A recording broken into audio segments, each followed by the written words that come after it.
devilishly handsome and naturally charming. Matthew McConaughey was once the paradigm of a leading man in a romantic comedy.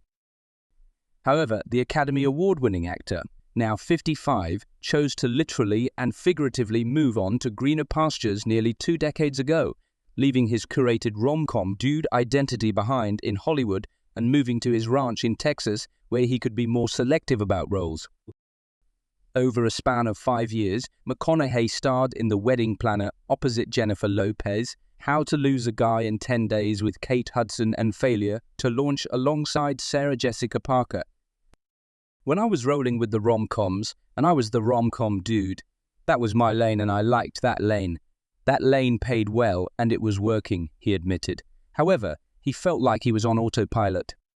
I was so strong in that lane that anything outside that lane, dramas and stuff that I want to do, were like, no more, McConaughey.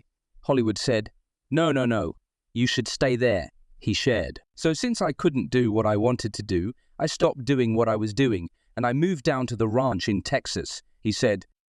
I made a pact with my wife and said, I'm not going back to work unless I get offered roles I want to do. However, McConaughey said not exercising his creative juices for 2 years took its toll. That bottle of my favorite juice started looking good earlier in the day.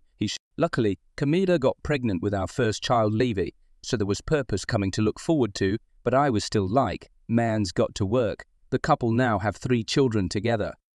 He joked that making chimes and working in the garden wasn't cutting it. However, 2 years into his impasse with Hollywood, McConaughey said he got an offer to do an action comedy film for $8 million. I said, no thank you. They came back with a $10 million offer. I said, no thank you. They came back with a $12 million offer. I said, no thank you. Came back with a $14.05 million. I said, let me read that again. Same script as the one that was offered for 8, but it was better. I mean, 65 cents million more dollars. It was better, he said. It was funnier. I could see myself in this. McConaughey remembered thinking to himself, this might work for you, McConaughey. This one might be one to come back and do.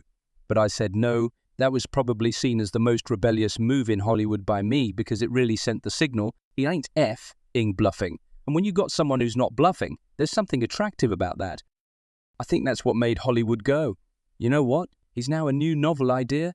He's a new bright idea. McConaughey would go on to list some of the projects where he went on to flourish, from television's True Detective to the movies Mud and Dallas Buyers Club, for which he took home the Academy Award for Best Actor. And boy, when those offers came, I was salivating, man. And I just bit on into it and went back to back and worked as much as I could and loved it and felt every bit of it. According to his IMDb page, McConaughey has 2 films in post-production, neither of which are romantic comedies.